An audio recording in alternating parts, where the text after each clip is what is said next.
Welcome to A Little Bit Radical, a business podcast from Standing on Giants. I'm Rob, your host. Join me as I meet people and organisations who are doing things differently, challenging the status quo and, yes, might just be a little bit radical. In business to save our home planet. That's what you see if you look up today's guest on LinkedIn. He's got it next to his name. Alex Beasley is country manager, UK, Ireland and Nordics for Patagonia. Now, a lot of you have probably heard of Patagonia, and you'll know that they're often held up as the responsible business, championing progressive causes and supporting activism in many guises. For example, in 2017, Patagonia sued the US government and Donald Trump's plans to roll back protections on 2 national parks. In 2020, the company stopped advertising on Facebook and Instagram as part of the Stop Hate for Profit campaign. They have not restarted. Perhaps most radically, in 2022, Patagonia's founder, Yvon Chouinard, transferred ownership of the company to a trust that will invest all profits into fighting the climate crisis. I'm sure you, like me, can't wait to find out more. Alex, welcome to the podcast. Thanks very much for having me. I really appreciate you having me in here. Thank you. If you are a little bit radical, and you're on this podcast, so we know you are, what do you think in your early life set you up for that? You know, when we first had our first conversation about being slightly radical and where did all that start, I had to really rack my brains because I've never really thought of myself as radical. What I did, because I've got to be able to answer that question one way or another, is I had a long chat with my family and said, okay, I've got to do this podcast about being radical, which obviously they know me super well. Al, are you really radical? Well, actually, there is something that you did do that you told me about, and this was my wife. She said, I think you need to go back to when you finished school. So I'm from a working class family, which isn't very radical, let's face it. The thing that I did which was different, I'm the only person in my family to go to university, which in current times isn't radical, but back then it was. This is mid-80s. The normal way out, if that's the right terminology, was actually to be able to go to the armed force or get a good job at a stable place.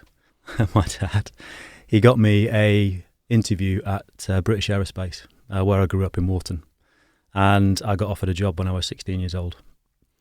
And he thought that I should take that job. Actually, I was 17. He said, you should take that job. That's a really good employer. You're into planes. Computers are the way forward. You'll learn about computers. You should do that. And I said to him, actually, no, I don't want to do that, Dad. That's not my way forward. Okay, what are you going to do then? How are you going to make your contribution to the household? I'm going to go to university. You're going to do what? I'm going to go to university. But son, you get everything you know from the University of Life. You don't need to worry about going to university. But anyway, that's what I did. So actually I said no to the job and I went to university to go and study civil engineering instead, which hasn't turned out to be too much use, but never mind. I learned a lot along the way. So not only were you a little bit radical in saying no to the job and no to the path that had kind of been well trodden, but you said no to your dad. That must have been quite hard to do. For those people that know my dad, actually saying no to my father was actually, and still is, a relatively challenging tack to take. To say no to him has resulted in those wonderful little tensions you get right between a son and a father at times. You joke that your engineering degree has not served you very well, but there must be some ways in which you can look at your experience of going to university and what you studied and the experiences you had, which has served you. Are there any examples there that you can point to?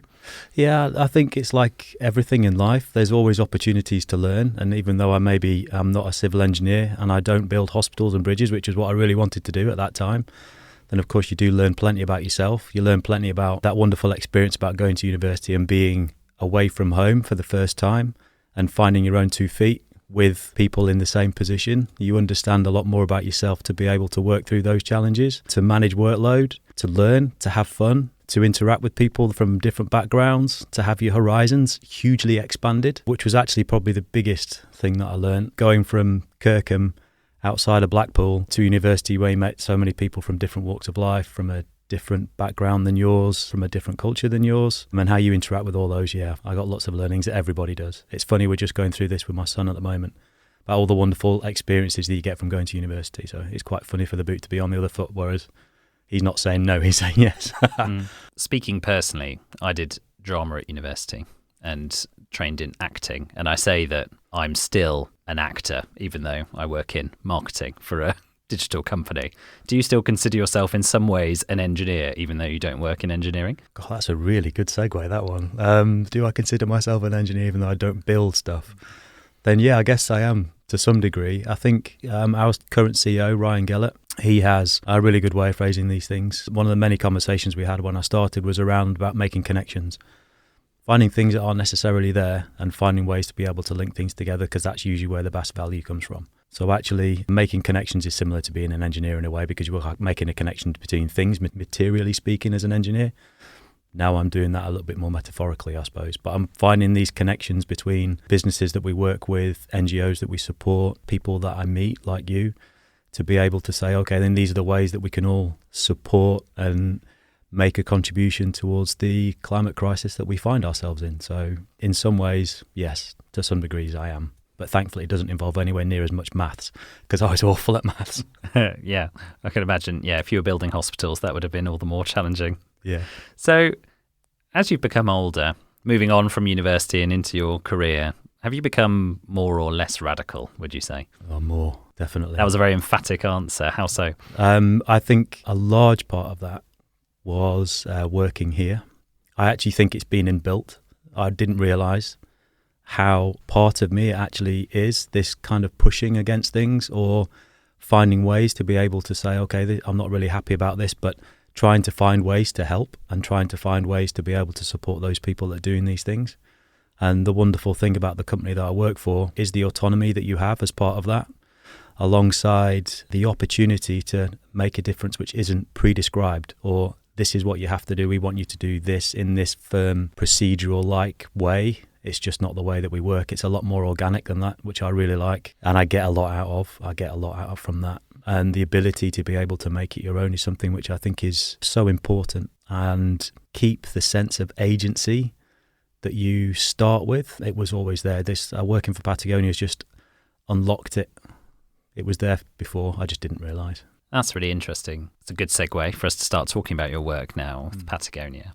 I'd like to open this section with something you said when we first met, which was that here it comes, was that you don't like titles and you don't like telling people your title, which for the world is country manager, UK, Ireland, Nordics of Patagonia. What was behind that? There's nothing wrong with the title as such. I think sometimes with saying that, what it implies is that I'm more important than others, or that it conveys a certain amount of entitlement, which I also don't like.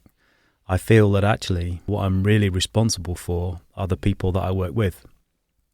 And undoubtedly, they're the ones that do a whole amount of work. And I never lose sight of that fact. So by saying country manager for the UK, Ireland and the Nordics, I am proud of that. There's no two ways about it.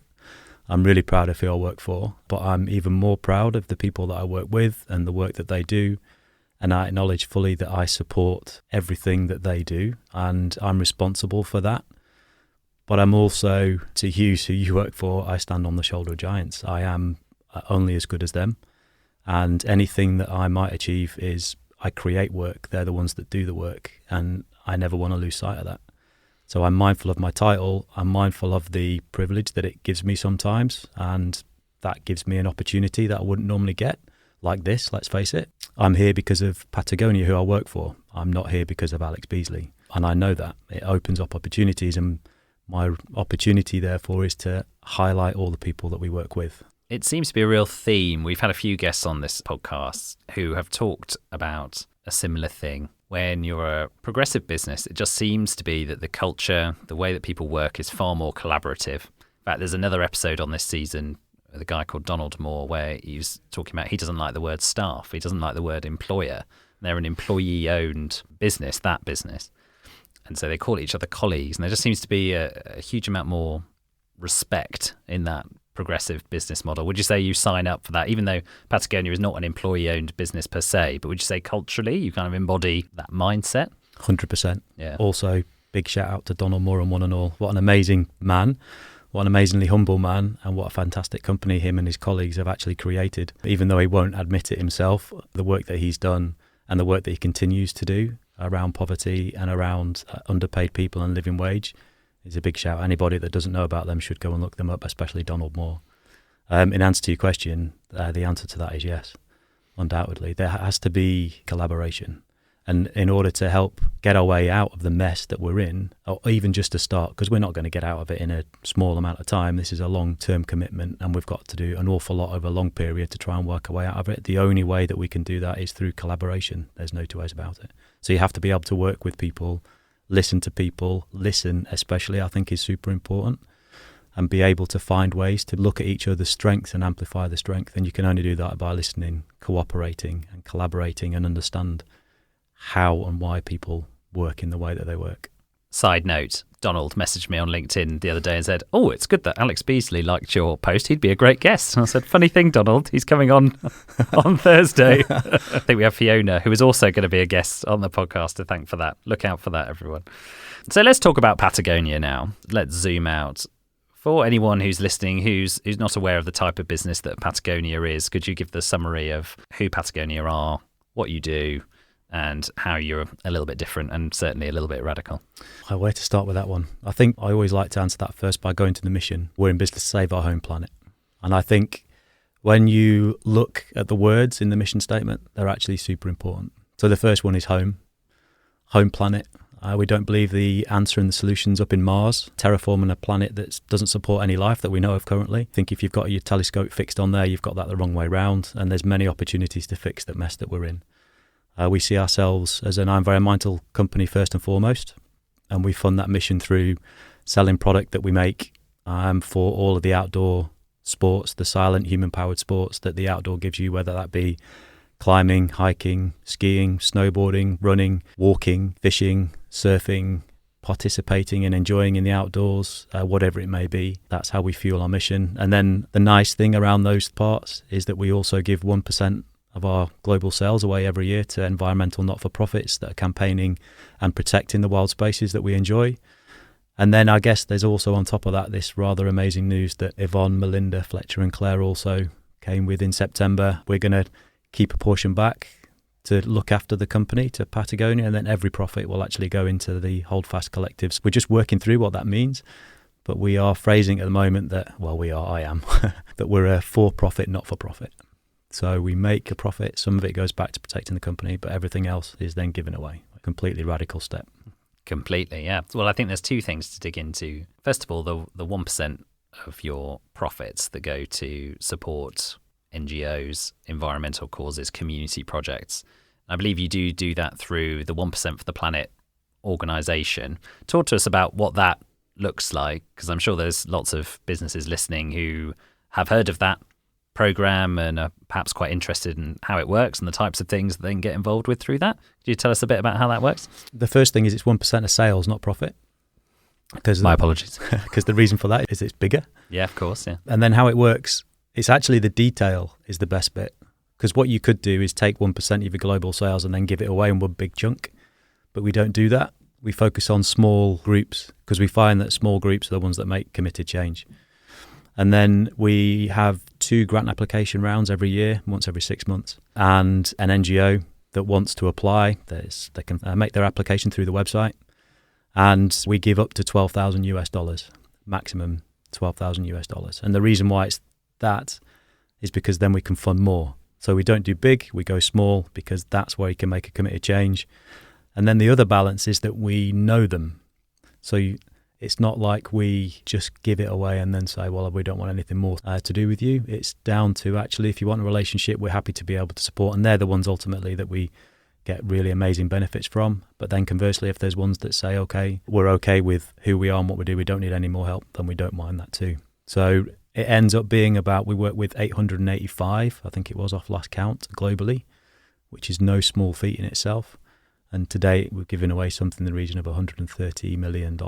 All in $12,000 donations. All in 12,000 chunks, yeah. Anything around that. Anything from about 5 to 6 is the smallest, up to about 12,000. I think the interesting thing is when you take the small element and then you take the relationships, then what you're able to get is something which is ultimately more empowering, which is one of the challenges that anybody who has a mission or a purpose finds, is how you create meaningful action against that so you can have an impact that's not just about a number, because even though I use numbers, then they're an illustration of what we do.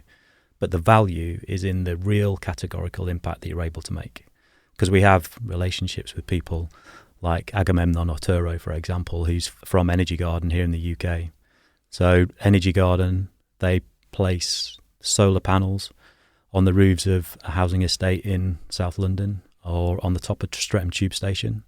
And then they use and work with local communities to be able to build gardens in and around tube stations to help create biodiversity corridors. They grow food. They grow hops to make their own beer. This is on London tube stations. And then we, as Patagonia in the UK, we buy our energy from the Streatham Tube Station. And then we pay a premium on top to help support local projects, youth training schemes, for example. But the nice thing is that we do that. And I say we, that's the team in the UK, which is 9 people. I'm going to give them a shout if I can. That's Alex, Rich, Lisa, Harry, Ed, Steve, Becky, Ali, and Alicia, along with our stores. And then we help coordinate that and we help create that action. So it gives you this real connection and this real strength that you're helping against a huge mission statement like we're in business to save our home planet. It creates those meaningful connections and gives you a sense of agency, which I also think is really important. You blow my mind a little bit, Alex, and I'm thinking about how to come back to it. But the first thing that strikes me is how elegantly that matches the global with the local, the big with the small. The assumption, I think, would be that a company like Patagonia would be funding in the millions of dollars large projects, into, I don't know, climate research or something like that. But the fact that actually you can point down to the very local level of Patagonia in the UK's energy comes from the roof of a South London tube station. I don't know, something about that is so tangible, isn't it? Yes, and that's the reason for doing it, I think. But it's not just about the energy. It's also about the energy crisis we find ourselves in. Then it's not just that the energy that we're getting is carbon neutral, or more than that, actually, of course, because it's solar, so the footprint's minimal. It's actually, and the most important thing is that, yes, we are paying slightly more on our kilowatt hours, but it's what's able to be done with that when it aggregates up. And then what AGA does with it, we support youth training schemes within the South London area, which also not just about our net zero commitments, because actually that's not really going to be enough. When you talk about sustainability, then sustainability is more about sustaining the status quo. And the status quo is the mess we find ourselves in. So that's no good, because that's not going to make anything any better. It's got to be regenerative. For it to be regenerative, it's got to involve a social element, and a social element is what we're doing on top of just taking our energy and saying thank you. And it all comes down to working together, understanding each other's businesses, each other's organisational strengths and weaknesses. What do we want to do together, and how can you find ways to keep amplifying that? You build it, you aggregate it over time, and you find ways to be able to create opportunities for each other. And if you think about what you've just mentioned, and I've only just thought about this myself, but the operation that's happening in the UK, that's across the region that I work within, which is Europe, Middle East and Africa. And then you've got the same operation happening in Australia. You've got the same operation happening in Asia Pacific. You've got the same operation happening in the US. And of course, in the US, which is where we're still well and truly based in the largest part of the business, then that effect there has just been amplified because it's been able to do that for a longer period of time. What also strikes me is the autonomy of your role, and that's one of the things that appeals. That just feels like such a real, tangible example of what true autonomy looks like at a kind of business and region level. The fact that you can go after that, and I think you only need to look at then the range of campaigns, collaborations and activist programs that Patagonia is involved with globally. That all makes sense to me suddenly, because you're kind of given this autonomy as team members to get involved with what makes the most sense to you at the time. Yeah. I think the other part too is we have an environmental internship program for staff. Okay. Yeah. So you can go and work for, I think it's 3 weeks. The company covers your wages. You can go and take part in the work that the NGO that we're supporting is doing, learn more, understand more, feel that you're making a commitment. Again, that sense of agency to be able to participate in the problems that we face. Fantastic. Well, let's keep going on this. Let's talk about Patagonia's work culture. Because I imagine from the outside, it would be easy to look at Patagonia and say, okay, American company, California, You over here in the UK are probably some sort of satellite and that kind of thing. We've already heard that you are given that autonomy. But talk to us a bit more about how the culture of Patagonia kind of is implemented. How do you go around like cultivating that across the globe, across your region? We were talking about this recently, actually. And the thing about culture within any environment, the way that I see it, is that culture is so hard to build. It takes a lot of aggregated gains of doing small things the same or a similar way over time to build the culture that you might talk about. But then in the same way, if you don't keep up with those things, then actually it can go really quickly. It's like trust. Hard to earn, easy to lose. And culture can be like that. And then I think the type of people that thrive in Patagonia are the ones that can create a sense of agency by themselves to some degree, that you like autonomy, that you're okay operating outside a process, partly because we're still building processes in a way. We've still got a lot to learn, and that you're able to have a mindset which is flexible, okay to be challenged, want to help, which is no different than so many other organizations in a way. And I think there's something that we're all mindful of. If you have Patagonia as your employer, then sometimes it creates both an expectation in other people, which can be hard. It can be hard to live up to, but then also it can easily put you on a pedestal. And we're quite keen to knock the pedestal away, because I was talking to somebody on Tuesday about this exact same thing.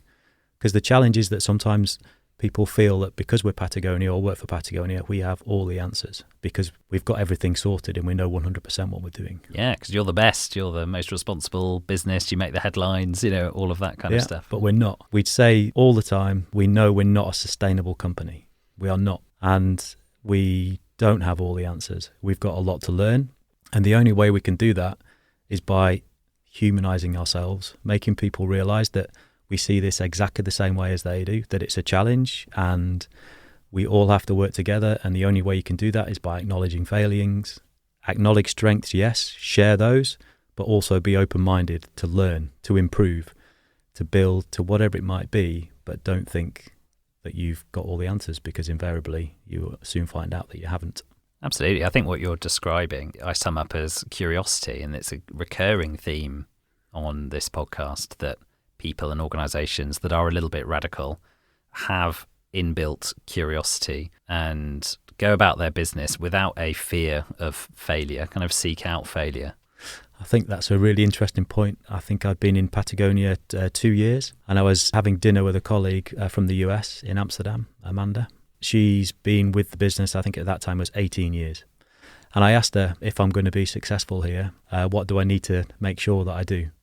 And the word that she came back to me with was exactly that: be curious. So 2 words, be curious. I've took that to heart. I actually realised as well that I am that way, but sometimes it takes somebody to point it out to you, doesn't it? You don't see it because it's you, so you miss those things. But being curious is super important, because it does mean that you've got an inquiring mind. You're willing to challenge things, which is, if you ask my boss, that's both a good and a bad thing, because we do that together. You do have to be curious, not just about work, but absolutely about everything.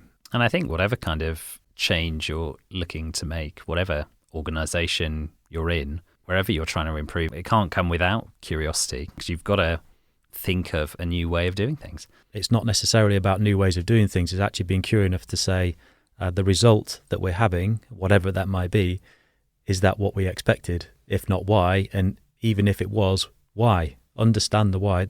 It's one of the most important things, I think, is never just to accept things at face value, is actually go, okay, why is this in this way? How did it get there? And what do I need to do to either improve it, maintain it, build it up so it's better next time? Just what learnings can I get from it so that I can keep improving, or sustain it? Not necessarily about improving sometimes, sustaining the work that you're doing. I think we're going to stick with culture. And I read an interview that you had done in preparation for this, where you talked about your founder's book that you had had many years before you joined the company. I believe it's called Let My People Go Surfing. Is that right? Yes, yes. What does he mean by that? How does that translate into a kind of set of principles or values for Patagonia? I think the wonderful thing about Let My People Go Surfing, well, actually the first thing that I've always loved about the book, and the reason why Yvon wrote it in the first place, was that he saw it as a manual, a blueprint for how he wanted his business to be, because we were getting bigger across the globe at the time, and he wanted to be able to make sure that the ethos, the culture of the company didn't get diluted, and that as he saw it, people's agency wasn't lost. So he wrote the book not aiming for it to be a bestseller, not aiming for it to be a book that was published, just as a blueprint, as a manual for people like me that come later on. And what I take, and everybody takes something slightly different from it, then it's not the arbitrary let my people go surfing means, okay, when the weather's good, then you can go out surfing, which is obviously hard in Manchester, but you can go climbing, you could go running, you can do whatever. That actually, that's the outcome of all the other things working. You're on top of all your work. Your team members are on top of all the work. Your team is on top of all the work, and people go, okay, well, actually, we're all fine. You don't just decide to bunk off and don't worry about the work, because the work still needs to get done, and that you don't lose sight of the fact that you're a part of a team and that you make sure that you're able to still achieve the things that you wanted to achieve. Sure, go surfing if you want to, go climbing, whatever it might be, but don't lose sight of the fact that the work still needs to be done. And let's stick with the theme of your founder, Yvon, because he made the very radical move, not a little bit radical move, in September 2022 to transfer the ownership of the business into a trust which is going to invest the majority of the profits from Patagonia into these kind of causes that you're talking about. How was that news broken to you, first of all, as employees? Well, we got an email that came out to everybody to say, hey, listen, please can you make sure that you're all assembled at this time on this date? And then it was all timed globally, which we kind of didn't realize at first. Then over time, it kind of filtered through, okay, there's something big going to be happening here. It was obviously a Teams call. Everybody was speculating, well, what's this about? Are we going to get sold? Which, no, that's not going to happen. Is everything okay? Was the other big question. Of course. Yeah. And then there was questions around, well, what will this mean? Are we going to be employee owned? What's the idea behind it? And then everybody dialed in at exactly the same time globally. It was the family up on the stage in Ventura in the sunshine when we were in Manchester, weren't in the sunshine at all, in the rain. And Yvon then said, first thing, don't worry, I'm not dying. Thankfully. Big relief must have been, yes. Yeah. And then said, actually, I want to talk about the way the company's structured, and this is what we're going to do. I'm going to give it all away, because I realised that that's the thing we need to be doing in order to make and create a bigger impact. So we created an element, a separate entity, a trust called the Holdfast Collective. All of the excess, if that's the right word, profit, goes into the Holdfast Collective. And we're still working out what we're going to be doing with that. Okay, so it was sort of conceptually the decision was made before the practicalities, which I suppose makes sense. That's very Yvon too. I've got this idea. I employ intelligent people who will figure out what it means. Who will make it work. Yeah, You'll make it work one way or the other. And then you will do wonderful things with what is effectively the legacy, and make sure that all these funds will be put to use to protect wild places and to help make a difference in the climate crisis. What was the atmosphere like in your team when you came off that Teams call? Were you all in the same place in Manchester, or were you all separate, or did you jump on another Teams call and were like, what the hell just happened? Well, in interest of complete transparency, all the team were in Manchester, and I'd actually planned to be on holiday. When the announcement came out, I was actually in a camper van in Scotland. So brilliant. So I was getting... you were going surfing as far as you can in the UK. I was actually climbing out in Scotland. So nice. I was parked up in a disused quarry, and I was getting text messages from my team that were saying, this is what's going on. Which actually for me made it even more special, right? Because I'm also in a place that I care deeply about. I'm in an environment that I love being within. And there's a part of me that acknowledges that I missed that, but also I missed that announcement, and I missed being part of the team at that announcement. But also because of the fact that I was doing something which is close to me, it also enabled me to actually understand a little bit more, okay, this is what we're going to be doing with this. It's fantastic.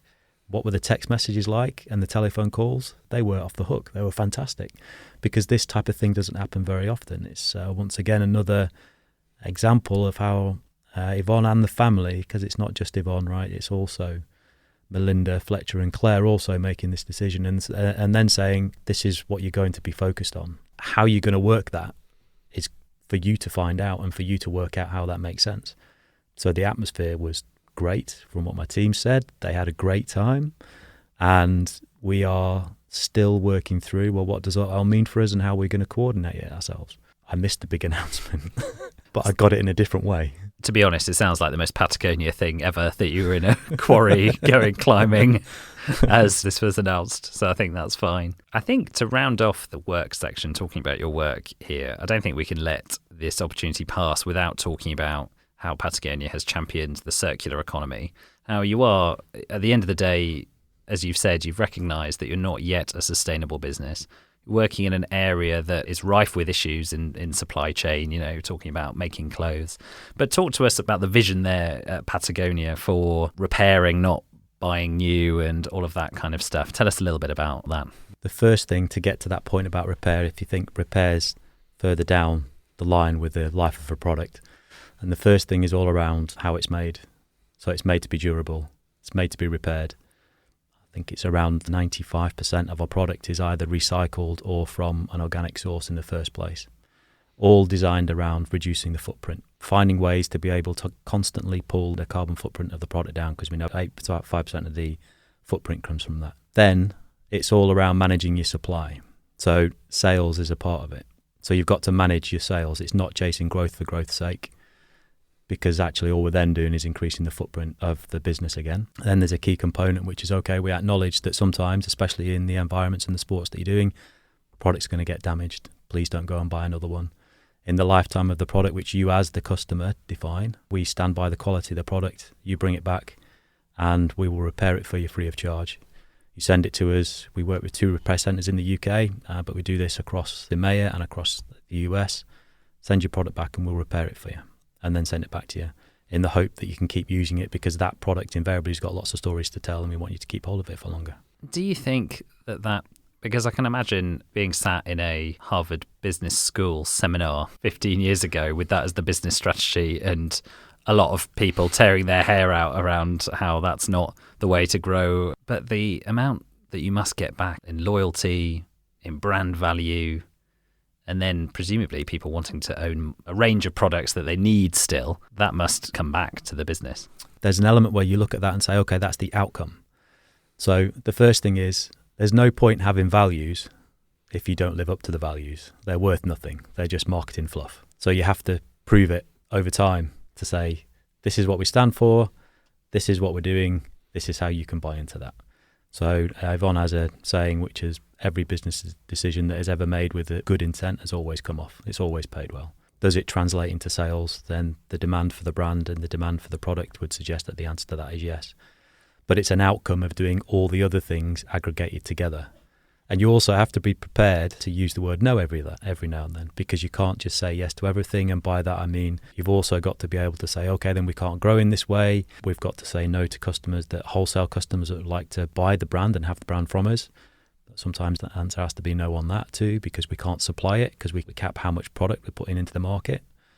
So we manage that, because that manages footprint. And it goes back to, why do you do that? Because this is the value that we have as a business. We want to control growth. And we want to manage that in a way. So you have to be prepared to say no as part of that. Of course, great example of living up to your values. So you've been very candid in this conversation about how you have some areas to improve on at Patagonia. Could you tell us about some of those areas that you've identified that you're looking to improve? I'll pick up on 2, which my team will be laughing, because I normally say everything comes in 3s. So the first one, like everything in life, is you can only achieve anything if you're working with the right people and supporting the people that work within the business. And like everything, we could always improve on how we all work together, how we look after each other, and how we support each other. So we are not perfect there. And we could all find ways to be able to do that. And then the second thing is also the bit that I get so much from, is working with our NGO community and finding ways to be able to do that. Because it does aggregate up into big wins. And as part of that, I just would like to give you an example of how these things come off where you never think they were going to. We started a campaign, I think it was back in 2017, called Save the Blue Heart of Europe. It's about the river Vjosa. Do you know Vjosa? No, I don't know. It's Europe's last free-flowing river. No more. Its source is in the summit of the northwestern hills, northwestern mountains in northwest Greece. And then it flows down out of Greece into Albania, 300 kilometres long. So about 2017, we were asked to support 2 NGOs, one called River Watch and the other one called Save the Balkan Heart. And they were campaigning to protect the Vjosa from 260 dams that were going to be placed on the river, along with about 30 more that were also planned for, which obviously would severely impact the ecosystems along that river. So that's what you mean by free flowing, in that every other river has some sort of dam, Yes. locks, hydroelectric, something or other, Yes. that kind of thing. Yeah, Yes. yeah, okay, yeah, So it would harm the ecosystem all the way along the length of the river. of course. Yeah. So we supported the NGOs, we supported the people campaigning to stop the hydropower dams being placed in there. When you start looking, how can we help that in the UK? What can we do? Because this is the Balkans. You look at ways to be able to support your NGOs. So we had NGOs, which was Save Our Rivers, based in Betws-y-Coed in North Wales. They were campaigning against a hydroelectric dam, small little scheme that was going to be placed on the River Conwy. That was going to take 85% of the river flow and only generating a small amount of electricity, and not really worth it. So that we helped support them. That was successful. They managed to stop that not just once, but actually 6 times. And then as part of that, we also were able to talk about Save the Blue Heart of Europe. But over time, then we've engaged with the Albanian government. And actually our Enviro director, Beth Thorin, is actually over there at the moment. And I think Ryan Gellert, our CEO, will be going there next week, because the Albanian government are about to announce that we will have Europe's first national park over the length of the full of the river Vjosa, which is quite amazing. Amazing. You talk about real world impact and brave decisions. In that case, you're protesting against hydroelectric power, which I imagine everyone thinks, well, we need more of that, right? It's renewable. But you've looked at the realities and the nuances and gone, actually, well, no, this shouldn't happen. I think that's a whole other episode. That's the whole thing. But I think if you actually focus that round again, because actually it's not about us. It's actually about the NGOs and the Albanian government acknowledging, okay, this is a way for us to be able to support this beautiful wild place that could be beneficial to all of the population and could make a difference by protecting the ecosystem as part of protecting our home planet and saving our home planet. So it's actually all about them. It's not about us. We contributed and we helped, sure, and we've provided support, but they're the ones that actually the focus is 100% on them. That's brilliant. That's a really clear link back up to the mission. So that's fantastic. We've really enjoyed hearing about all the elements of your work, Alex. We're going to take you out of the day-to-day now, maybe up a mountain where you like to be in your spare time, and you're thinking about the world at large. And obviously Patagonia's work is intrinsically linked with the world. But what's a little bit of a radical change that you would like to see in the world, perhaps that you can't impact in your day-to-day life? I know you said one thing, but I've got one thing that's got 3 things. That's okay. Within it. I hope you'll give me a bit of latitude. Absolutely. I thought, okay, then what would I really like to change if I could? Then actually it's the economic paradigm that we find ourselves in, because I really do think that actually that's the big elephant in the room, and that's what's causing all the climate crisis that we're in, or certainly a big contributor towards that. And then within that economic paradigm, there's 3 elements that I think make up that I'd like to change. The first one is the fact that you can't have infinite growth on a finite planet. Those 2 things just don't add up. That we've got to find a way to be able to celebrate economic success that doesn't just link around the fact that everybody and everything needs to grow, because that can't happen because we live on a finite space. Then the second thing around that is GDP as our measure, turnover as our measure of success. The way that our well-being as a society is measured as a GDP figure just feels inherently wrong. And those 2 things definitely feed in together. And then the third one, which I know we spoke about, but I do really think this shapes the way that we as participants in a society feel about things, is the use of the word consumer. And I think consumer for me means you devour without any thought of consequence or responsibility. And that actually the use of that both disempowers us, takes away agency, and makes us feel that the only way that we can have agency within the society we live in only through the way that we buy and purchase, which to me takes away all the other things that instead make up a society, which is about being a thoughtful citizen that cares about the democracy that it's in, focuses on each other, supports each other, and finds ways to be able to make things better for each other, which I think is intrinsic within humans, but we have to find a way to do that. So I would wholeheartedly focus on those 3 things if I could. And to link back, you said about the things that maybe you can't have an impact on. Then I also don't believe that neither. And I love what Gandhi used to say, take action in the world for how you want it to be.